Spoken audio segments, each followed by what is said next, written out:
Good evening, everyone. Jose J. Garcia, real estate investor, coach, and mentor. So we got another Sunday coaching series this evening. We're going to talk about number breakdown. But let's talk about number breakdown. Let's talk about some definitely some step-by-steps, which I'm seeing a lot of investors not paying attention, trying to rush the deals, trying to rush the paperwork.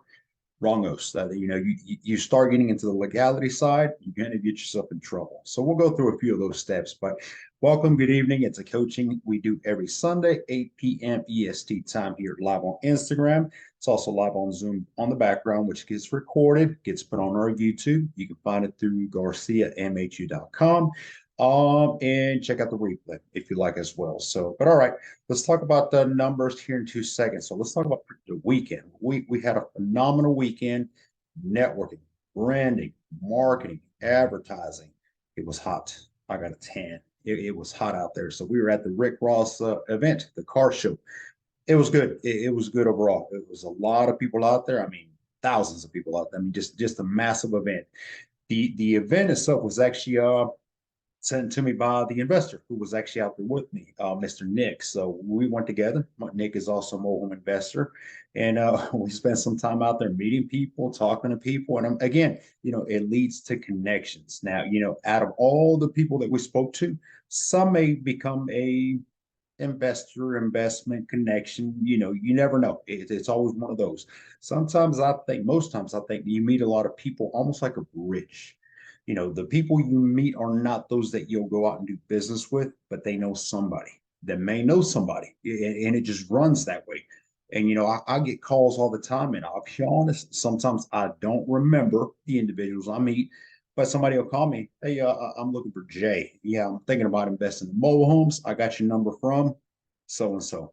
I don't remember so and so. Meet a lot of people, but great, glad you connected with me, and that becomes a deal, or that becomes an investor or connection. And again, that this is how we have met a lot of part owners. So I think a lot of investors are very limited to, I'm not going to this, or I'm not attending that. There's nothing here for me. You never know. Connections are everywhere. So I met one. He called it housekeeping, but it's more detailing homes, very wealthy homes down in the Tallahassee area, which we have mobile homes in Tallahassee and also Havana, which is 5 minutes from Tallahassee. And he immediately started talking about, oh, I see a lot of mobile homes for sale. I see a lot of people trying to sell those. So again, that now became a connection. And if nothing more, he has boots on the ground. He's in Tallahassee. Okay, Mr. Ron is in Tallahassee. So, hey, if I need somebody, is it potentially, maybe I give him a small fee, go check out this. You kind of see where I'm going with that. So, all in all, it was great. I met Rick Ross a couple times. Didn't get a clear selfie. There was an argument between him and somebody else twice, but I did get a good video from him and Nick. So, great stuff all around. But anyway, let's jump into the coaching this evening. So, number breakdown and some step by step. So, don't forget to wait until the end. We will announce a couple things. I got an update for you. Got a couple of those. Okay.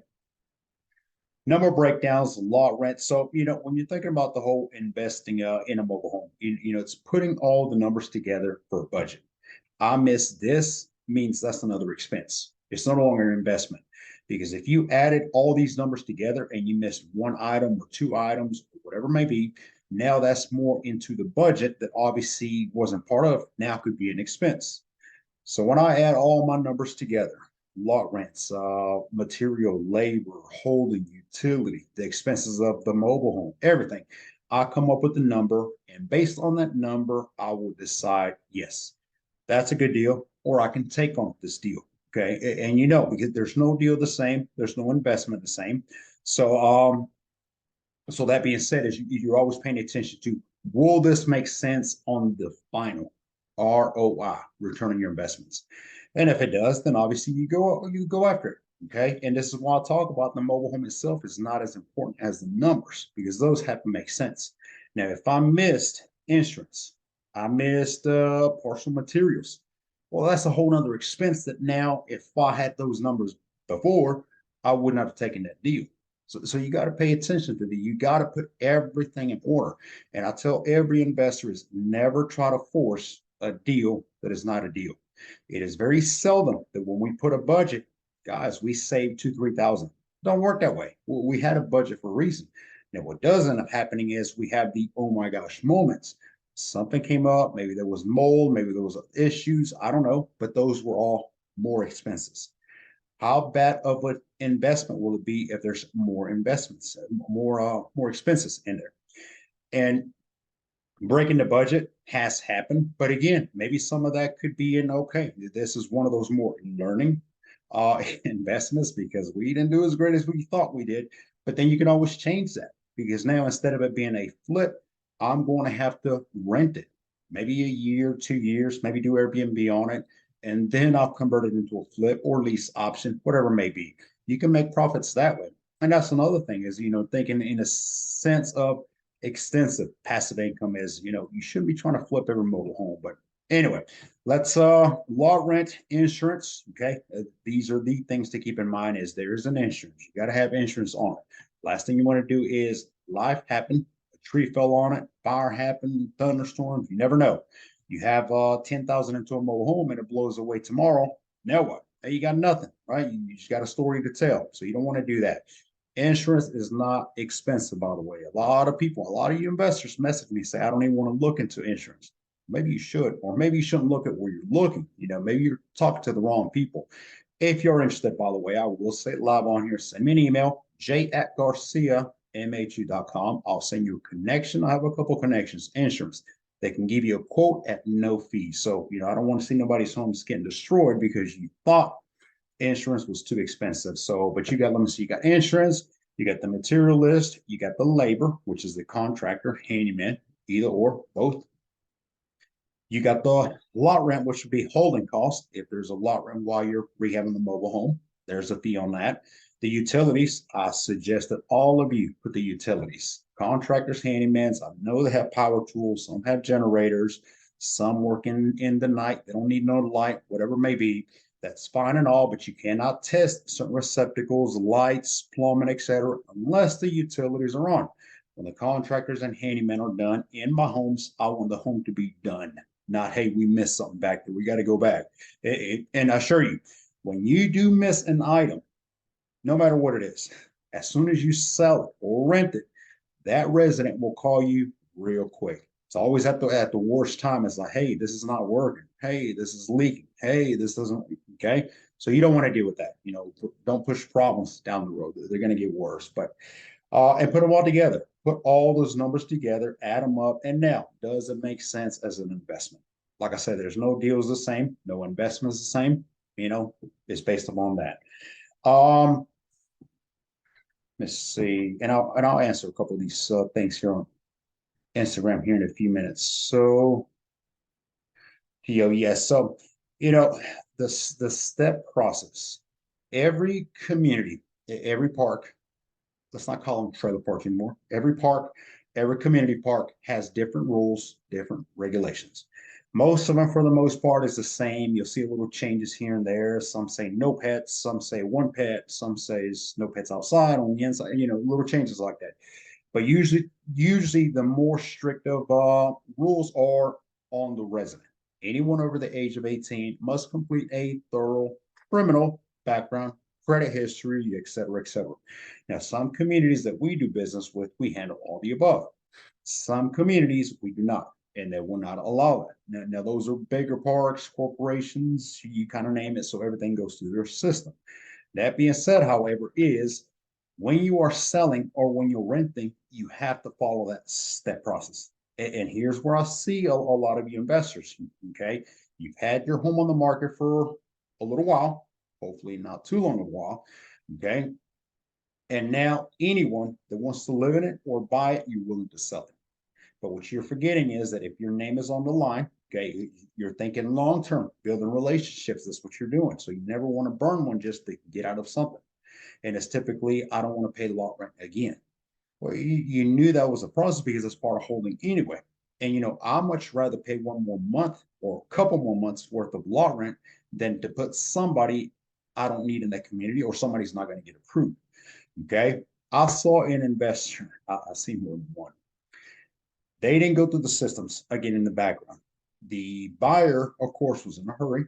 They need to move from wherever they're at to a new place, which is a red flag, by the way. So somebody in an emergency of needing to move out of somewhere to move somewhere new typically means they are behind on rent elsewhere and they're trying not to pay. So they get in a new place. They say whatever for the previous one. Everybody's happy. That's how they think in their world, right? Doesn't work that way. But they're in a hurry to get into yours. You say, well, let's go ahead and bypass the background and everything that the park community needs until next week. Once you're in, you're settled in, we'll take your money, we'll do the paperwork.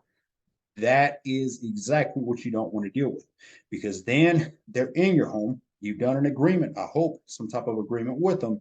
And now they go apply to the community and they get denied.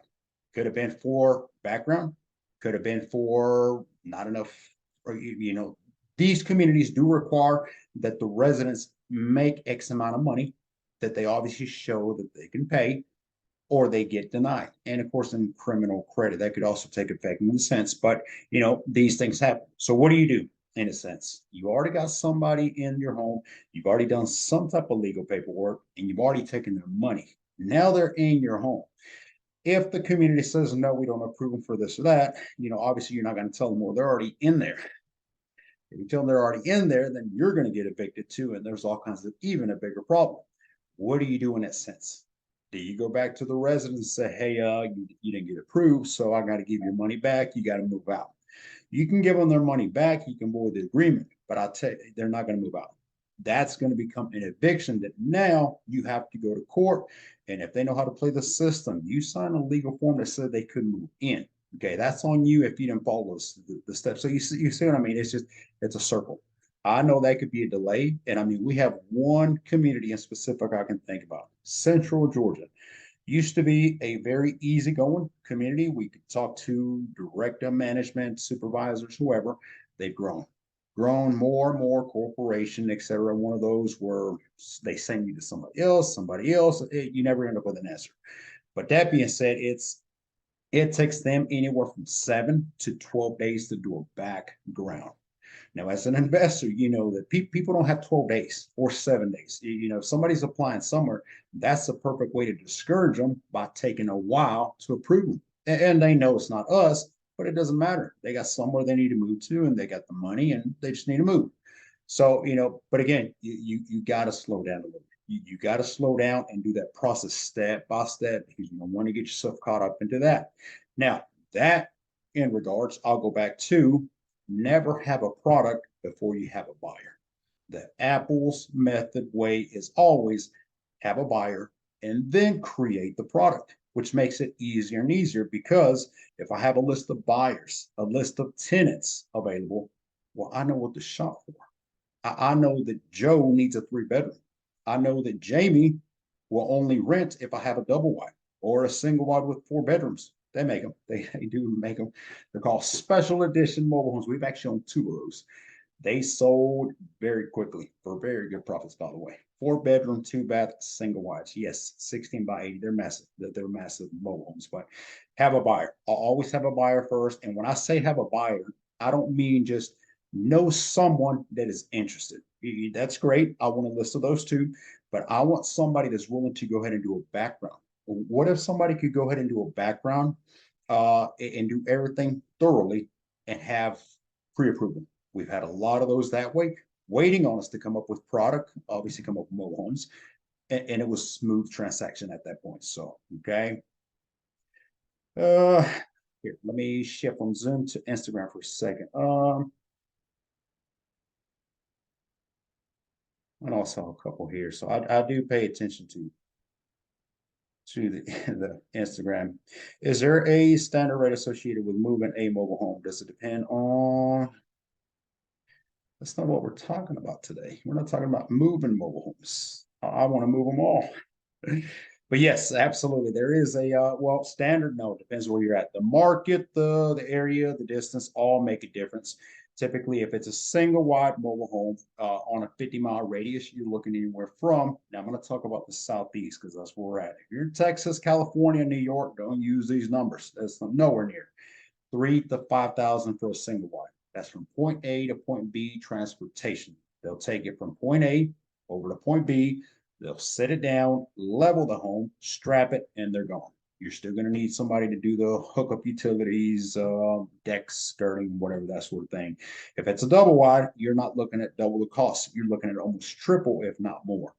Double wides here in Georgia currently are anywhere from 12 to 15,000. Yes, that's just to move them. So get the idea on that. Okay. Where was I? So 8:17. We're making pretty good time. So good evening, good evening, good evening, everyone from Instagram joining me. We're live on Zoom recording this call. So tomorrow morning it will be live. So just talking about certain steps. I'm seeing a lot of investors, some investors, not a lot of investors, some miss, and it's because you get in a hurry. To add on to getting in a hurry is also what about some of these parks that are not as strict? Some of them will let you do your own backgrounds. They'll say, well, if you can get them to do background and you approve them, then just send us a copy of them and you're good. You got to remember, if you're in a community doing business, they are holding you as a tenant. And then they are adding to the contract as you are subleasing to someone else. Should anything go wrong, should the lot rent not get paid, rules, regulations get broken, do they go to the resident or do they go to you? It all falls back on you. So even though I may be in charge of making a decision of, well, I may approve a credit history that's not as good, they probably would not. I'm holding that responsibility. But at the same time, it could be the criminal history, it could be felony, something strong on that sort. Do I want these people living in a mobile home, in my mobile home, my assets? You spent your money, you invested in it, you rehabbed it, you put it on the market so that I avoid paying one more month of lot rent. I'm just going to approve them. That 9 out of 10 times does not work out. And I see investors rushing that because again, they just dispose it, get rid of it. Okay. Let me see. What else? What else do they appear? Yes. Let's talk a few announcements. We'll go back to a couple things here. It's 8:20, couple of announcements. I got some good ones for you. So coming up still next Saturday, 10 a.m. in Ball Ground, Georgia, we're going to be talking about mobile home investing on private land. If you have not signed up to that, we still have a few spots available live in person. It is going to be available also via Zoom, Instagram. We may go live for a few minutes. We'll see on something like that. You can't pay on Instagram, so you won't be attending the full event, but you'll see a little catch up. We have the 10 a.m. Also check-in call. So we'll be out there. We'll be talking with Robert Bogino, the investor that's hosting the event. It's his private land, his mobile home. It's a double wide, and he's going to be covering, that next level of investing. You'll start investing, maybe wholesaling, bird dog, flipping, rentals, lease options. Sooner or later, you got to get into real estate. You have to start combining. And when you can combine mobile homes and land and create that land package, you are now taking personal property, which is a mobile home, and converting into real property. That's real value being added to it. Hey, they're not making new land, so you might want to get into that sooner or later as well. So definitely join us for that. Visit GarciaMHU.com. You'll be able to see the link on that. Now, I have been granted, and I'm honored to be speaking at the biggest platform when it comes to mobile home investing, park owners, operators, managers, investors nationwide. I mean, this event is massive, and I'm talking about SECO. I'm going to spell it here for y'all. SECO, SECO event. You can look it up, seco.com. You can go to Google, pull it up. It's going to be in Atlanta, Georgia, come September. This event is where every mobile home park owner, operator, manager, they come to invest, to educate, and to network. You're thinking about, if I could put a room full of nothing but park operators, park managers, what kind of connections would I build? And this year they're converting it more from what was to more educational. So this is where I've been called into, and it's just from connection. This is the beautiful thing about connections is one connection led to another, led to another, led to another, and thankfully I'm blessed. More connections have evolved from that. They've reached out to me to be at this event. We're going to be speaking on stage. We're going to have a roundtable every night. It's a 4-day event. You can do 3 days, 2 days, just depends. Check it out. Now we have a special link. So if anybody's interested, listen in Instagram. If anybody's interested in this event, I can actually send you our link, which is seco something/GMHU, and you'll be able to get a special price for that. Join us, and you can be part of that as well. So definitely stay tuned for that. September, SECO. You don't want to miss out. I joined last year. Last year was just an attendee. It's fine. It was attendee. I made even more connections at that one event than in any of this running around I do, which is good. That's great too. You got to do the legwork. You got to get out there. You got to network. Got to put in the work. But that one event, I knew this guy and I knew that guy. What do you think this one guy did? He took me over here because he had a buddy that knew somebody that needed some mobile homes. This one took me back over there because he had some vacants. This one took me over there because he had some distress. I mean, it was just a circle of, I can't keep up. That was a beautiful problem. So that too can be your issue. Come out and network, come out and learn, and come out and connect with like-minded people. So that's definitely going to be an awesome event. All right, last event. We place. Yes, absolutely. Send us, you can always send us an email, j@garcia@mhu.com. You can send us a chat on the DM here on Instagram. You can go to, if you go to garcia@mhu.com, we got all of our social medias to the right. If you do desktop, if you do on your phone, you got to click that, I think the three little dots. You'll see Instagram, Facebook, Twitter, messages on all of that. We'll check them all out. All right. This Friday, starting out Friday, I don't know what day it's the first Friday coming up, okay, at 1 p.m. We have our YouTube hit series, Mobile Home Confessions and Cars. I'm proud of that show. I am, because I get to talk about stuff I don't talk on here as much as I like, but I don't like to hide behind the scenes stuff. All these investors, I see a lot of investors and they talk about their profits. They talk about their ROIs and their wins, and that's great. That's motivational. There is a lot of stuff behind the scenes most of you don't know about, and they keep it to themselves. What they also keep to themselves is losses. But see, I'm a strong believer that losses is where we get our strengths, because anywhere I've ever lost, I'll learn from it. Don't do that again. That didn't work out very well last time. So let's focus on something different. On this YouTube hit series, Mobile Home Confessions and Cars, we made it fun. Okay, I love cars. I like cars. I love assets, which are mobile homes. And we get to be in a different vehicle, and we're out there driving around, exploring, having fun. But we're also sitting down and talking raw footage of behind the scenes stories. Episode 1, episode 2 is me, myself, and I sharing some details. You'll find it funny. You'll like it, I'm sure. Send me comments. Send me stuff you want me to talk about. Episode 3, we start bringing in guest investors, which we recorded quite a few episodes at this time, but they're going to be playing every Friday, 1 p.m. A new one will go live. So check those out. Give me feedback. Let me know what you think. And again, if any of you wants us to, we may even go live. We may do one of those. We may go live, but different vehicle. We're going to keep it fun. So look, I could talk about that some more. I love that hit series. I think it's fun. And let's, mobile homes can be a job. They can be a stress as well, which we talk about, but let's make it fun. Let's make educational fun again. So that's what we thought about. So that's all I have for you this evening. I think I've answered everybody on Instagram. So thank you for joining me this evening, Sunday, 8 p.m. Every Sunday, 8 p.m. We're here live on Instagram. Tuesday, don't forget, coming up Tuesday, 7 p.m. EST time, we'll be back. We'll be pitching mobile home deals. We have new areas, new markets, new connections. That's all new inventory you can take for yourself as well. So come and join us Tuesday evening. But all right, thank you all for joining me this evening. I will see you Tuesday.